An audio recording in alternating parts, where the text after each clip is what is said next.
Kumala si Pascual sa hatak ni Nicole Pariha. Napakatindi talaga kapag ahon na ang pinag-uusapang laban. Pati buong katawan ni Pascual kanina nakita natin bumaba na. Kung dati kapag nakababa yung isang balikat, ibig sabihin groggy, pagod na siya. Pero kanina napansin natin doon sa likuran nung talagang pinulga, sinatak ni Nicole Pariha. Talagang buong katawan niya ang bumaba, kaya ito kumalas talaga siya. At hindi tayo sanay ang mga malalakas ngayon na umaatras sa ahon, pero dahil off-season, ito talaga. Ang napansin natin na wala talaga silang mga ensayo. May mga ensayo naman yan, pero syempre, hindi mo kasi kailangan taasan rin dahil mauubos ka, kaya ngayon balik ensayo muli sila ngayon. Syempre, hindi naman yan sumusuko si Pascual, kaya ito naghahabol siya rito ngayon. At pati si Deb Montemayor kumalas rin dito ngayon. Grabe, napakatindi talaga ito si Nicole Pariha. Kita nyo naman yan, no? Mapaahon, mapapatag, mapapilipinas yan. At ibang bansa si Nicole Pariha, napakatindi talaga yan. Umanay at pati si Deb Montemayor, hindi tayo sanay din na umaatras, kumakalas yan sa ahon, pero nandito naiwan. Dahil rito kapag nagkatapat yan sila ni Navarra, talagang alam na natin kung sinong mananalo, pero naiwanan dito si Deb Montemayor. At grabe si Nicole Pariha, tumakas na yung kanyang haka ng kanina. Yun nga lang, ito bumalik pa rin siya dito at pumanay at pumiga rin. Napakatindi talaga to ko.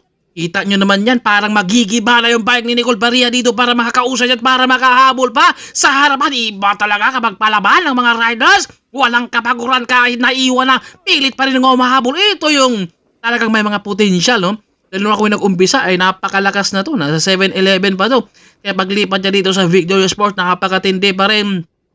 Maasahan talaga, tagahabol. Kumbaga, syempre, kailangan lang din ay meron talagang re-remate. Kaya si Rush din nandun na sa harapan. Mga bagets ang nakita natin reto na nandun na sa ating maharapan rin. Mga bagong pro.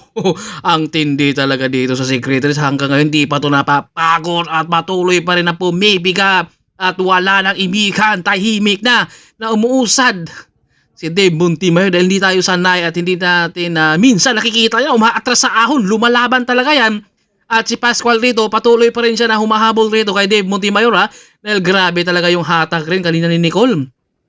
Pinupulgas doon sa baba dahil alam naman talaga nila na yun ang kanilang gagawin. Tulina nila yung kanilang maintain, yung speed para yung mga nasa likod ay aatras at kakalas. Pero kapag mga ensayalo naman, ay hindi basta kakalas dahil nga off-season. Kaya eto, talagang naiwan si Pascual at kumalas rin. Ganoon naman talaga, pero hindi basta susuko yan dahil mga climber lalaban at hanggang dulo talaga yan. At ito, dumikit muli siya kay Deb Montemayor. Nakadikit siya, kita nyo naman yan. Talagang palaban talaga. Sige, nagulat rin tayo sa mga malalakas na naiwan at mga bagets ang nasa harapan.